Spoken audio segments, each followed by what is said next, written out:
Assalamu alaikum everyone. Welcome back to my YouTube channel. I hope you all are doing well. So today's video is about a Montessori material that we use in our classrooms. And before I start the video, I would like you to please subscribe my channel and hit the bell icon so that you get all the latest updates. So this is basically the stamp game, and this is the Montessori material and we can use it in a classroom. I would like to share that this material you can not only this material is not only for the Montessori classrooms, but you can use this type of material in your elementary classrooms as well. So if you can see, there are 6 compartments in this box, and it contains different stamps. We call this small square pieces as stamps. जो पीछे हैं हमारे पास, जो आपको small counters नज़र आ रहे हैं, वो ज़ीरोज़ के लिए होते हैं. और ये जो आपको छोटे छोटे पीपल नज़र आ रहे हैं, ये बेसिकली जब हम पर्सन काउंट करते हैं तो उसके लिए होते हैं. पीपल काउंट करते हैं उसके लिए होता है. अच्छा, अब हमने इसको किस तरीके से पहले इसको नेमिंग करनी है कि जो ग्रीन कंपार्टमेंट है आपका, ये बेसिकली वंस का है, फिर टेंस का है, फिर हंड्रेड्स का है और फिर थाउजेंड्स का है. अब इससे हम नंबर्स किस तरीके से बना सकते हैं, बेसिकली ये और बहुत सारे मैथडोलॉजीज़ के लिए यूज़ हो सकता है. जैसे कि आप मल्टीप्लिकेशन के लिए, डिवीजन के लिए और सब्ट्रैक्शन के लिए यूज़ कर सकते हैं, एडिशन के लिए यूज़ कर सकते हैं, प्लेस वैल्यू के लिए यूज़ कर सकते हैं. आज मैं आपको इसको प्लेस वैल्यू के लिए किस तरह से यूज़ करते हैं वो बताऊँगी. तो प्लेस वैल्यू के लिए जब हम इसको स्टार्ट करेंगे तो हम बच्चों को इस तरह से बता सकते हैं कि ऑब्वियसली वो तो आप क्लास में करती हैं कि यूनिट्स क्या होते हैं, या वंस क्या होते हैं, या टेंस क्या होते हैं, या हंड्रेड्स क्या होते हैं, थाउजेंड्स क्या होते हैं. तो ये पूरा आप इस तरीके से बना सकते हैं. तो ये वंस का स्टेम है, ये बेसिकली टेंस का स्टेम है, और ये हमारे पास हंड्रेड के स्टेम्स हैं, हंड्रेड्स जिसे आप कह सकते हैं, और ये थाउजेंड के स्टेम्स हैं. राइट. ये हमारे पास काउंटर्स हैं जो कि हम ज़ीरोज़ के लिए यूज़ करेंगे, वो मैं आपको बताऊंगी अभी जब हम नंबर फॉर्म करेंगे. और ये मैं आपको पहले ही बता चुकी हूँ कि ये पर्सन और पीपल के लिए काउंट करते हैं हम, या आप इस मल्टीपल पर्पज़ के लिए भी इसको यूज़ कर सकते हैं. ये मैं अपनी एलिमेंट्री क्लासरूम के लिए आपको बता रही हूँ कि थोड़े से जो आपके 6 to 7, 8 या 9 ईयर्स के जो बच्चे हैं उनके लिए किस तरह से आप इसको यूज़ कर सकते हैं. सो दिस इज़ बेसिकली 1. ये पहले आप यूनिट्स बता रहे हैं, ठीक है ना. Then tens. So this is basically the number. Now we say it like 21. 2 tens and 1 ones. Right. 1 unit है और 2 टेंस हैं आपके पास. तो ये कौन सा नंबर फॉर्म हो गया हमारा? 21. अब आपने इसमें हंड्रेड्स ऐड करें, ठीक है. अब मैं इसमें हंड्रेड्स ऐड कर रही हूँ वो रेड स्टैम्प्स के साथ. तो मैंने इसमें कितने हंड्रेड्स ऐड किए हैं? 2 हंड्रेड्स. राइट. तो दिस इज़ 221.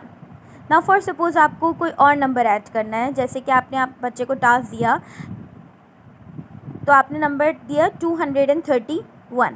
अब इस नंबर को किस तरह से फॉर्म करना है, आप एक दफ़ा प्रेजेंटेशन करके बता दें और फिर आप अपने बच्चों को ये टास्क दे सकते हैं, चैलेंज दे सकते हैं कि वो नंबर फॉर्म करें. तो इससे 2 चीज़ें क्लियर हो जाएंगी, प्लेस वैल्यू और फेस वैल्यू. नाउ मैं वंस वाला जो स्टेम है उसको लूँगी. सबसे पहले 1 से स्टार्ट करेंगे हम. 1 आ गया हमारे पास, क्योंकि 1 है तो 1 स्टेम हम इसमें से लेंगे. फिर हमारे पास टेंस की कितनी स्टेम है हमने वो देखनी है. फिर हम टेंस की स्टेम लेंगे. हमारे पास टेंस की 3 स्टेम्स है. राइट. तो हमने इसको 3 स्टेम्स ले लिए. राइट. 3 स्टेम्स लेने के बाद हमने अब कितने हंड्रेड्स लेने हैं वो चेक करने. हमने लेने हैं 2 हंड्रेड्स. राइट. क्योंकि यहाँ पे 2 है तो 2 हंड्रेड्स हम लेंगे, ठीक है. 1 and then 2. Now this number is like 231. 231. Right. So that's how you can tell them the place value and the face value. Now you can give them challenges to make different numbers. Here I am telling you कि किस तरीके से कहाँ उठाना है और किस number को कहाँ पर प्लेस करना है, ठीक है. हर नंबर की अपनी एक प्लेस है और उसको हम उसी के ऊपर प्लेस करेंगे. Now will take the next number. इसके बाद हमने नेक्स्ट नंबर अपना लेना है. तो फॉर एग्ज़ाम्पल आपका नेक्स्ट नंबर है 201. राइट. अब यहाँ पर आपको ज़ीरोज़ का कॉन्सेप्ट या काउंटर्स का कॉन्सेप्ट समझ में आएगा. वो किस तरीके से हम करेंगे. पहले हम will keep all the stems back. अपना वर्क स्टेशन क्लीन करेंगे. Yes. Now 201. For 201, what I am doing is I am taking 1 because हम units और 1 से start करते हैं. Then we will take that counter, right? Zeros, for zeros, right? So here we do not have any tens. That was the reason we are putting a counter there. So this is now 201. No tens here, right? 201s. So now you can see the graphical representation of this number 201. ये place value भी इस तरीके से आप teach कर रहे हैं और फेस वैल्यू भी बता रहे हैं. ज़ीरोज़ वाला कॉन्सेप्ट भी आप यहाँ पर इंट्रोड्यूस करा देंगे कि किस तरह से जहाँ पर कोई वैल्यू नहीं है या वो वैल्यू एम्प्टी है या वहाँ पर ज़ीरो है तो आप उसको काउंटर की मदद से किस तरह से शो कर सकते हैं.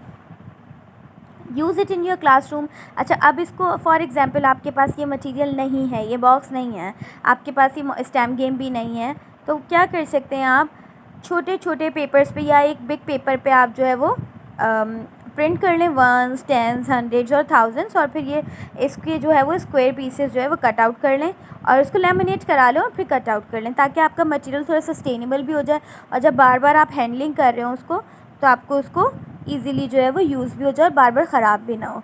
इसके ऊपर अगर आप इन्वेस्ट या आपके पास रिसोर्स नहीं है तो आप अपना रिसोर्स भी इस तरह से बनाकर उसको डिफरेंट कंटेनर्स में या कोई एक ऐसा कंटेनर बनाकर उसके अंदर जो है 1s, 10s, 100s और